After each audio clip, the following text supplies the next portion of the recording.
Hola les soleils, j'espère que vous allez bien. Voilà la mer derrière moi. Voilà, je prends le Camino del Norte, ça y est, on est en Espagne. Et je vous emmène toujours avec moi sur mon sac à dos. Donc comme vous pouvez voir, il fait un peu gris, mais c'est mieux que le soleil. Un peu pluvieux, mais bon, c'est bien. Aujourd'hui, je voulais vous parler de la frontière. La frontière m'a fait penser à cet espace de limite. Vous savez, quand on sort de notre bulle intérieure, de notre espace vital, quelles sont nos limites? Et quand j'ai passé la frontière, j'ai vécu une énorme émotion. J'avais compris que je quittais le chemin français et que je rentrais dans un espace qui n'était pas un espace de confort, qui était un espace inconnu.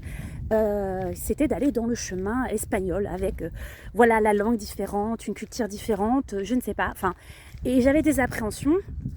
Et donc je me suis rendu compte que la frontière m'a fait penser à cet espace en nous qui effectivement est réveillé lorsqu'on change dans un espace inconnu. Et je voulais vous parler de ça. Alors nous avons tous peur de l'inconnu, hein. C'est complètement normal parce que nous sommes humains et ce que nous ne connaissons pas, notre cerveau n'est pas rassuré.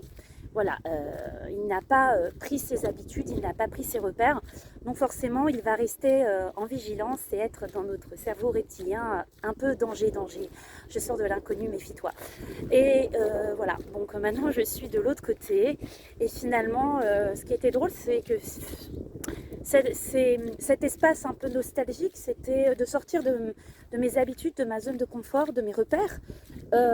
Et finalement, ça n'a pas duré longtemps parce que je me suis dit, finalement, ce sont des croyances. Voilà.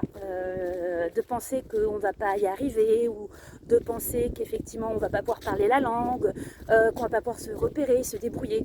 Finalement, voilà.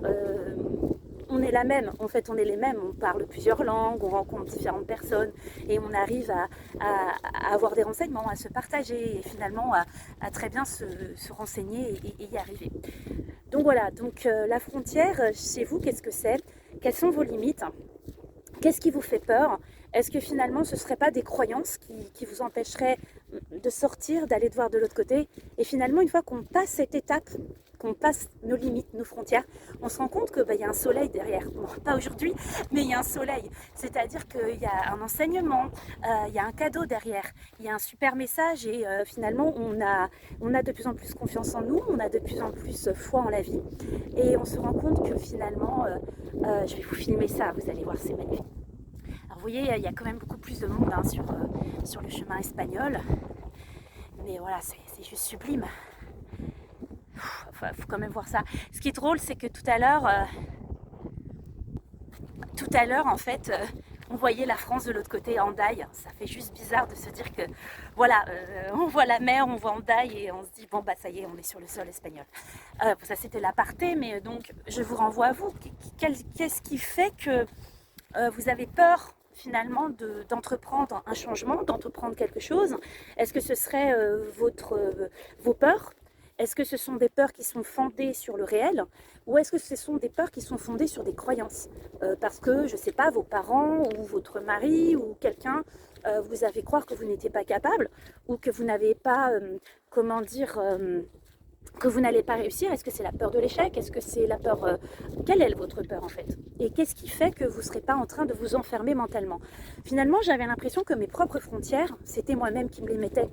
En projetant des croyances, en projetant finalement un filtre qui à l'instant T, je ne me suis pas jugée, je me suis dit ok, oui, c'est ok pour moi, je passe la frontière, j'ai des doutes, je me sens sortir dans un inconnu, dans cette zone de confort et puis finalement après je me suis rendu compte que là je parle 3 langues, c'est assez drôle, on rencontre des gens et finalement on s'en sort en fait, on s'en sort super bien et au contraire c'est une richesse. Voilà.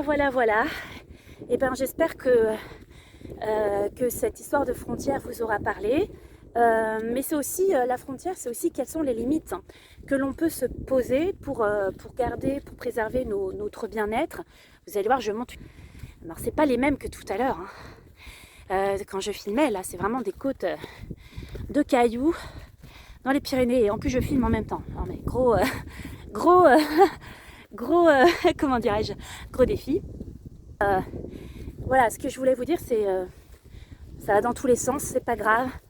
C'est ça aussi le chemin. J'essaye de vous retranscrire ce que je ressens à l'instant T et voilà. Donc quel est votre espace vital? Sur quoi vous voulez pas empiéter? Enfin, que l'autre empiète, vole votre énergie?